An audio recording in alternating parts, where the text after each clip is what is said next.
శాంతి. ETV live ఆధ్యాత్మిక ఛానల్కి అందరికీ ఆహ్వానము.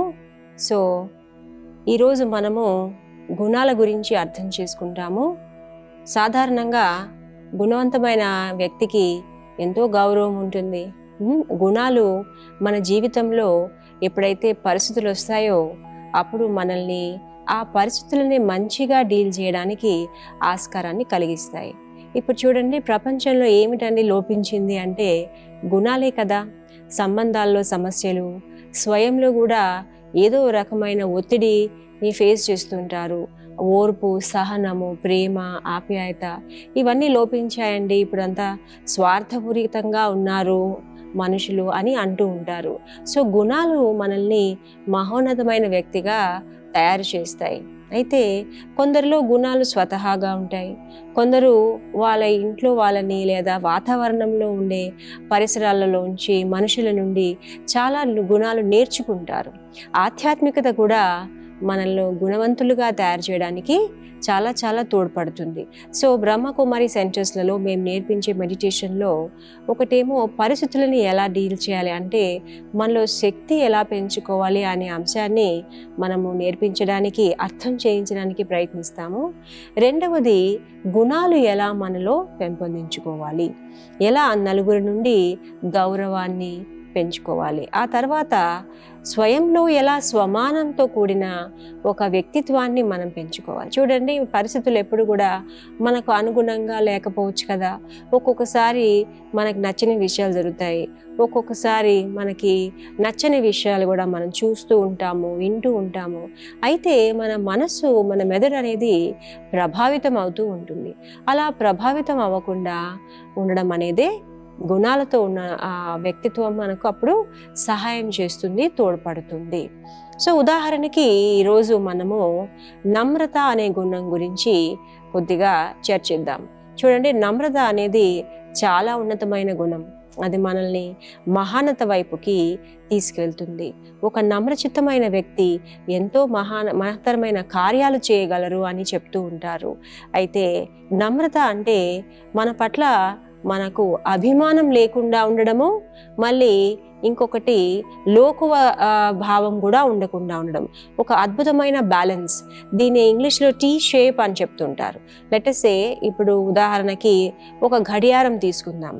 గడియారంలో పూర్వం ఎలా ఉండేవి గడియారాలు? పెండ్యులంతో ఉండేవి. ఇటు అటు ఒక పెండ్యులం అంటారు, దాని ముళ్ళు ఇటు అటు తిరుగుతూ ఉంటుంది. సో అయితే మధ్యలో ఆ ముళ్ళు పాయింటెడ్ అయితే ఉందో, ఎక్కడైతే ఉంటుందో దాన్ని మనం నమ్రత అనుకుందాము. ఒకవైపు వెళ్ళినప్పుడు అది అభిమానం అనుకుందాము, ఇంకోవైపు వెళ్ళినప్పుడు అది లోకువ భావన అనుకుందాము. ఈ రెండు కూడా మంచిది కాదు. చూడండి, భగవంతుడు మనల్ని ఎప్పుడైతే ఈ భూమి మీదకి పంపించాడో మన ప్రతి ఒక్కరికి ఒక ప్రత్యేకత అనేది ఉంది. మనలో అనేక రకాల విశేషతలు ఉంటాయి.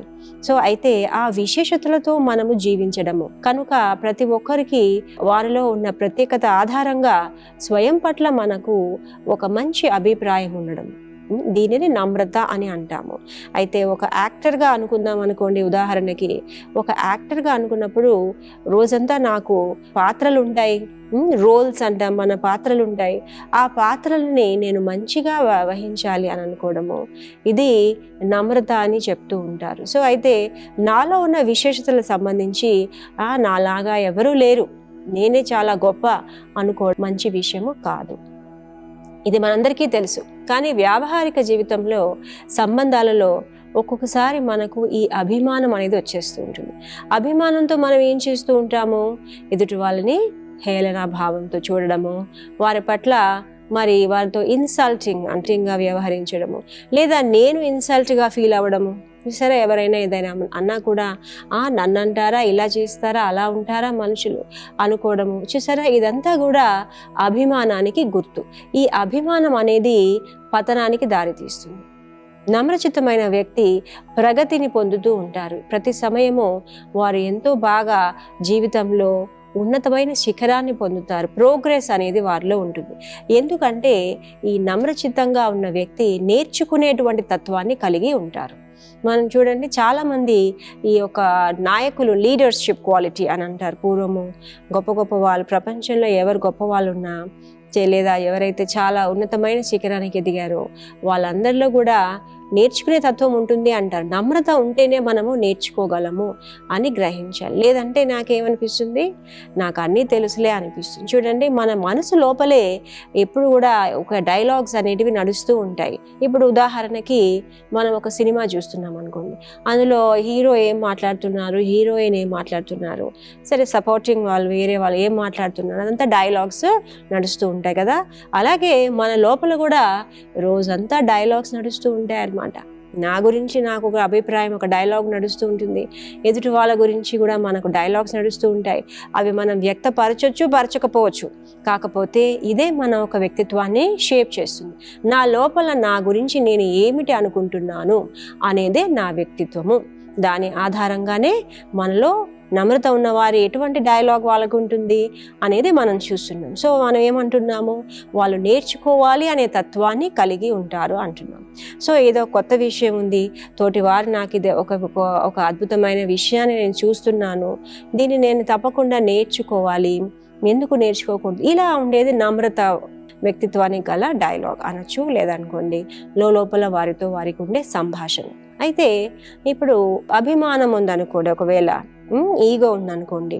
సో ఈగో ఉన్న వ్యక్తిత్వము లోపల ఏమనుకుంటూ ఉంటారని మనం చూసాము, నేను చాలా చాలా గ్రేట్, నాకు అన్నీ తెలుసు, నాకు చెప్పేవాళ్ళు ఏమీ చెప్పలేరు, నా ఎదుటి వాళ్ళు ఎవరైతే నాతో వ్యవహరిస్తున్నారో వాళ్ళు నాకన్నా లోకువ, వాళ్ళకేమీ తెలియదు. ఇటువంటి భాష లేదనుకోండి డైలాగ్ అనండి, భాష అనండి లోపల నడుస్తూ ఉంటుంది.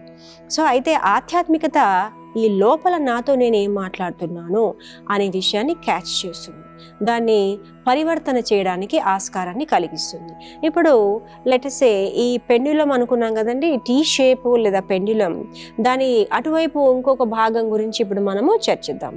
ఒకవైపు అభిమానము, ఈగో అని అంటున్నాం కదా, అదే రకంగా ఇంకో వైపు ఉండేది లోకువ భావం, ఇన్ఫీరియారిటీ కాంప్లెక్స్ అంటారు. అంటే నేనేమీ సాధించలేను, నాకు ఏమీ రాదు, అందరూ ఎంత బాగా ఉన్నారు చూడండి, అందరూ బాగుండడంలో సమస్య లేదు, కానీ నా గురించి నేను మంచిగా లేను, నాకు రాదు, నేను ఉన్నతమైన శిఖరాన్ని నేను అధిరోహించలేను, ఇలా నాతో నేను మాట్లాడే ఆ ఒక సంభాషణ అనండి, ఆ కాన్వర్జేషన్ అనండి, దాన్ని ఇన్ఫీరియారిటీ కాంప్లెక్స్ అంటారు. అంటే లోకువ భావం, నా గురించి నాకు మంచి అభిప్రాయం లేదు. సో ఇది ఎప్పుడు జరుగుతుందంటే మనకు గుణాలు మనలో లేనప్పుడు మన గురించి మనకు లోకో భావం ఉంటుంది. లెటసే మన జీవితంలో ఏవైనా తప్పులు చేసామనుకోండి, చూడండి తప్పులు చేయని వాళ్ళు ఎవరు ఉంటారు, కొందరు అనుకుంటారు నేను తప్పు చేశాను కదా, దాని పర్వాలేదు, నన్ను నేను మార్చుకుంటాను, తోటి వారిని క్షమాపణ కోరుతాను, తర్వాత నన్ను నేను పరివర్తన చేసుకుంటాను, ఇంకా ముందుకు వెళ్తాను. చూసారా, ఇలా నమ్రచిత్తంగా ఉన్న వాళ్ళు ఇలా ఉంటారు. అభిమానం ఉన్న వాళ్ళు ఏమనుకుంటూ ఉంటారు, నాలో ఎటువంటి లోటు లేనే లేదు, ఇలా అనుకుంటారు. అదే రకంగా లోకువ భావన, ఇన్ఫీరియారిటీ కాంప్లెక్స్ ఉన్నవారు ఏమనుకుంటారంటే వాళ్ళ ఒక ఆలోచన ధోరణి టోటల్గా వేరుగా ఉంటుంది. నేను నా జీవితంలో ఏమీ సాధించలేను, నాకేమీ రాదు, అందరూ మంచి వాళ్ళు, నేను చెడు, ఇలా అనుకుంటూ ఉంటారు. సో దీనివల్ల మనం సాధించేది ఏమీ లేదు. సో భగవంతుడికి మన పట్ల ఎంత నిశ్చయం ఉంటే మనల్ని భూమి మీదకి పంపించారు, మనం పాత్ర వహిస్తున్నాం. సో అలాంటి పక్షంలో మన గురించి మనం లోకువగా ఎందుకు ఆలోచించాలి? సరే, మనలో ఏవైనా లోపాలు ఉన్నాయి అనుకుందాం, వాటిని ఎందుకు మనము వాటిని మార్చుకోకూడదు? సో ఇలా ఆధ్యాత్మికత మన ఒక దృష్టిలో మనల్ని ఉన్నతంగా తయారు చేయడానికి ఆస్కారం కలిగిస్తుంది అన్నమాట. సో ఈ రకంగా నమ్రచిత్తంగా ఉండడానికి మనము ఆ బ్యాలెన్స్లోకి వస్తూ ఉండాలి. వ్యావహారిక మన అంటే దైనందిన జీవితంలో లేదనుకోండి, మాట్లాడేటప్పుడు కూడా ఒక్కొక్కసారి మన అభిమానం వైపు వెళ్తుంటాము, దాన్ని మళ్ళీ మార్చుకుని లేదు నేను ఇలా ఉండకూడదు, నేను నమ్రచిత్తంగా ఉంటాను, ఇలా మనతో మనం అనుకుని నేర్చుకునే తత్వాన్ని పెట్టుకోవాలి. ఒక్కొక్కసారి మనకు కొందరికి ఎక్కువ మందిని చూసినప్పుడు వాళ్ళకి ఇటువంటి భావన వస్తుంది అనుకుంటా, నేను అసలు అందరూ చాలా బాగున్నారు, నేనే అంత మంచిగా లేను, అంత మంచిగా నేను సాధించలేను అని ఆలోచన వస్తుంది కదా.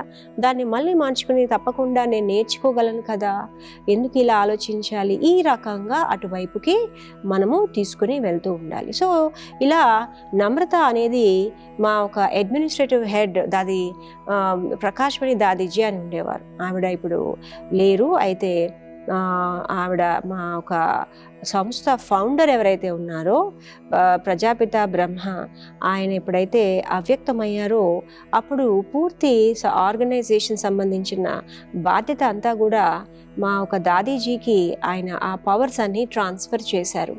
సో అయితే అప్పుడు మా ప్రకాశ్మణి దాదీజీ ఉన్నారు చూసారా, మా దాదీజీ అంత పెద్ద వయస్కులు కారు, అయితే మొట్టమొదటిసారి అంత పెద్ద బాధ్యత అతను తీసుకుంటున్నారు.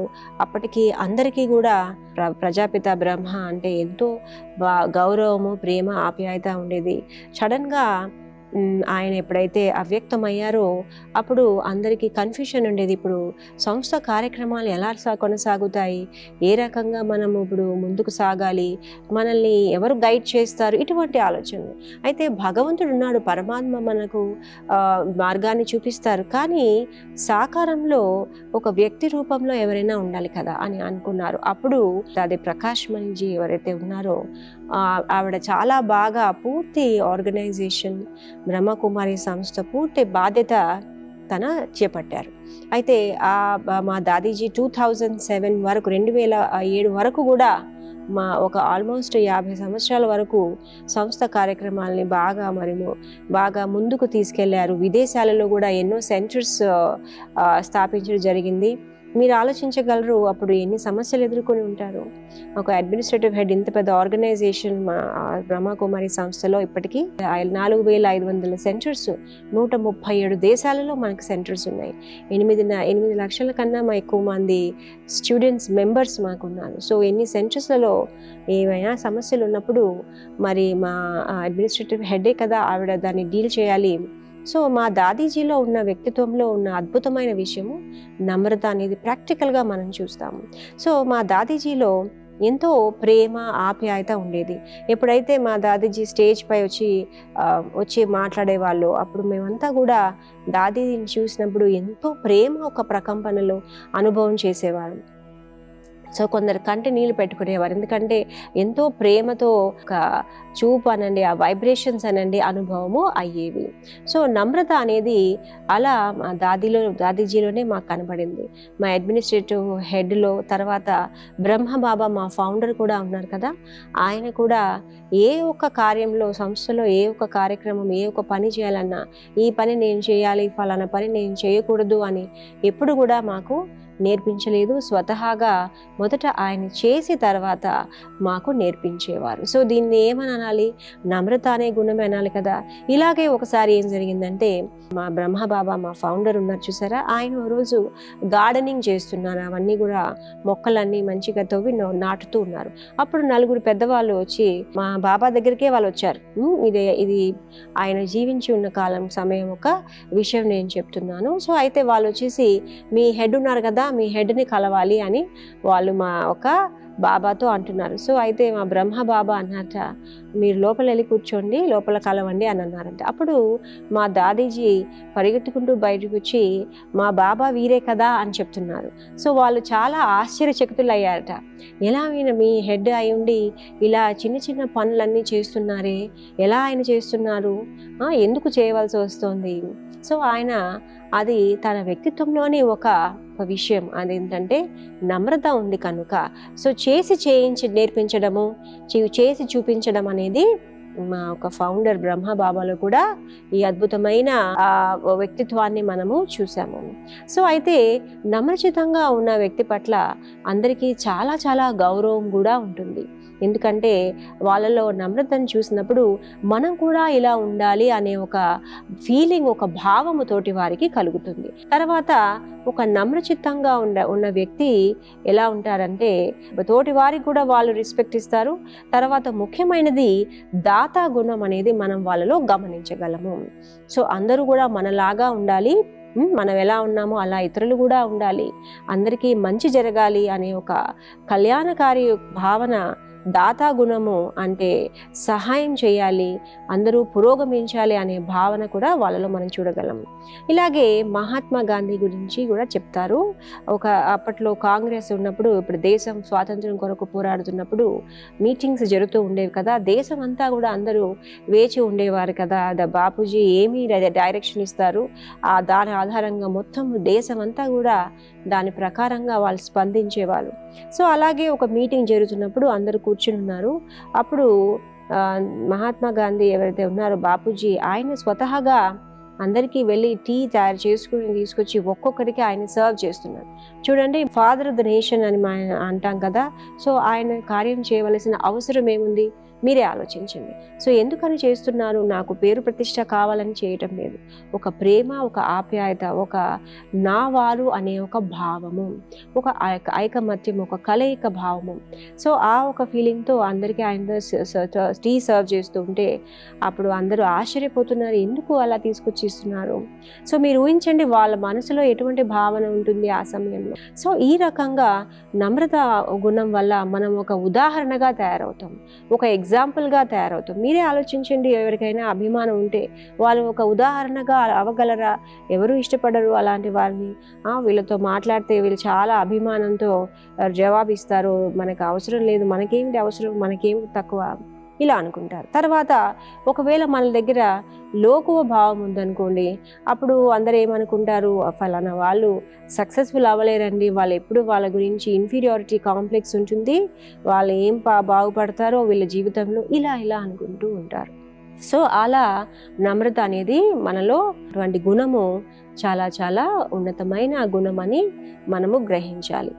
సో ఇలా నమ్రత గురించి ఇంకొక అద్భుతమైన ఉదాహరణ మనము చూద్దాము. సో మన సంస్థలో బ్రహ్మకుమారీస్ ఆర్గనైజేషన్లో సంవత్సరం అంతా కూడా ఎన్నో కాన్ఫరెన్సెస్, సెమినార్స్, మీటింగ్స్ జరుగుతూనే ఉంటాయి. అంత పెద్ద స్థావరం, అది ఎప్పుడు కూడా ఖాళీగా ఉండదు. అంటే 6 months మా మెంబర్స్ సంబంధించిన కార్యక్రమాలు ఉంటాయి, మా ట్రైనింగ్స్, రిట్రీట్స్ అలా ఉంటాయి.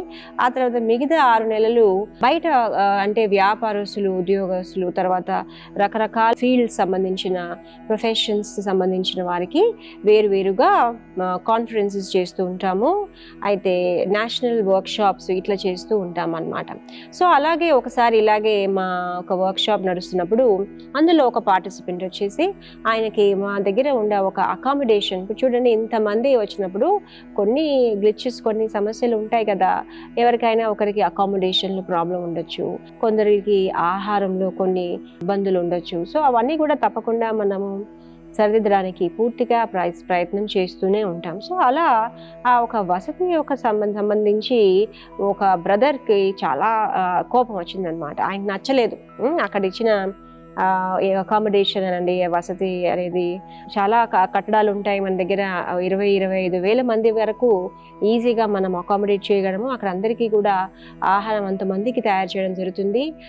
సో అక్కడంతా మన ఆర్గనైజేషన్లో సేవా భావంతో మనము ప్రొవైడ్ చేస్తూ ఉంటాం. అయినా కూడా ఆ ఒక బ్రదర్కి నచ్చలేనప్పుడు ఆయన మా డిపార్ట్మెంట్కి వచ్చేసి అక్కడ మా హెడ్ బ్రదర్ ఉంటారు చూసారా, ఆయన గట్టిగా కోప్పడుతున్నారు అండ్ బాధపడుతున్నారు, అరుస్తున్నారు. ఏమిటి మీరు ఇలా నాకు మంచి వసతి కలిగించలేదు, ఇలానైనా ఉండేది, ఇలా అలా అంటూ మాట్లాడుతూ ఉన్నారు. సో మా బ్రదర్, మా డిపార్ట్మెంట్ వాళ్ళకి అలవాటే కదండి, సంవత్సరం అంతా కూడా ఆయన ఎన్ని సంవత్సరాల నుంచి వాళ్ళు రకరకాల మనుషులను చూసుంటారు, డీల్ చేస్తుంటారు. సో ఆయన చాలా పాజిటివ్గా స్పందిస్తున్నారు.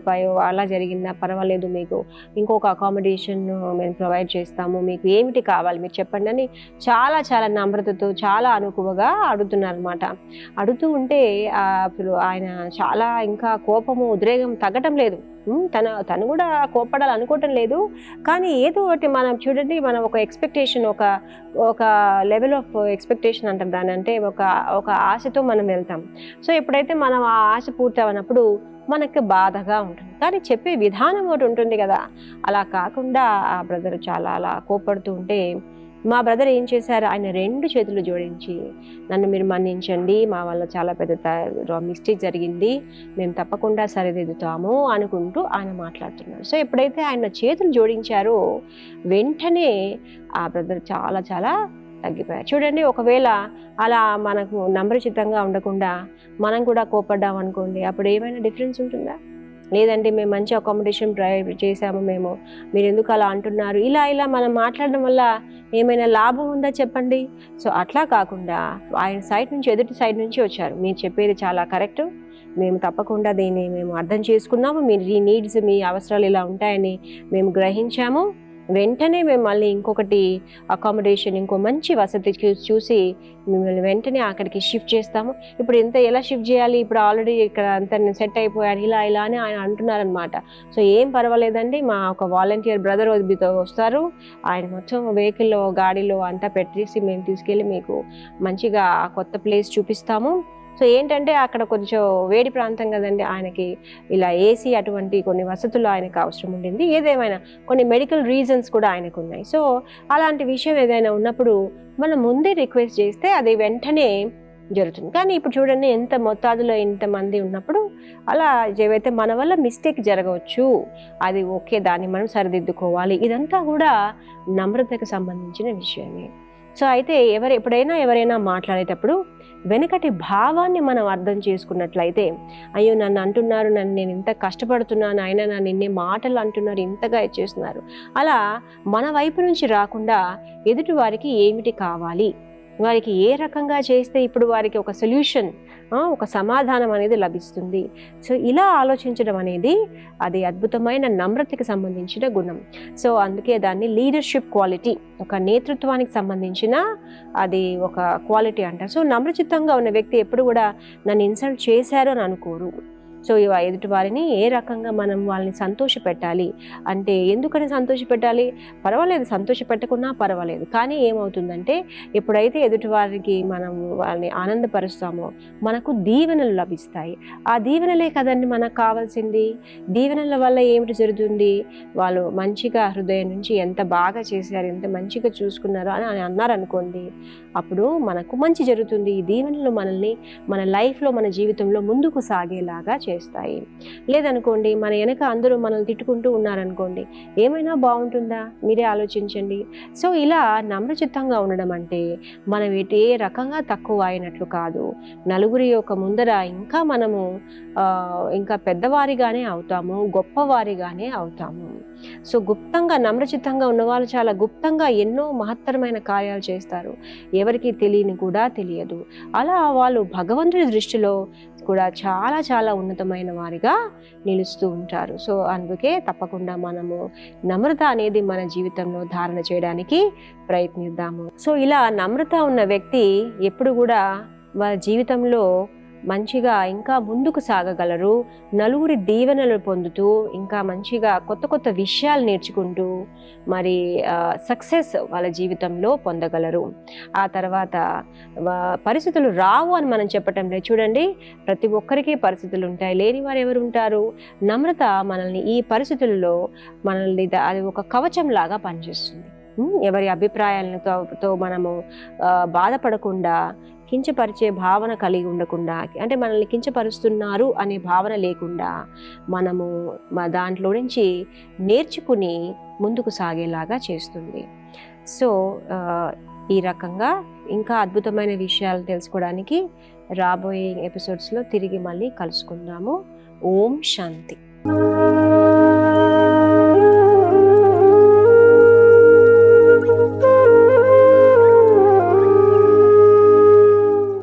ఈ కార్యక్రమాన్ని తిరిగి చూడాలనుకుంటే www.youtube.com/@ETV Life Spiritual లో చూడవచ్చు.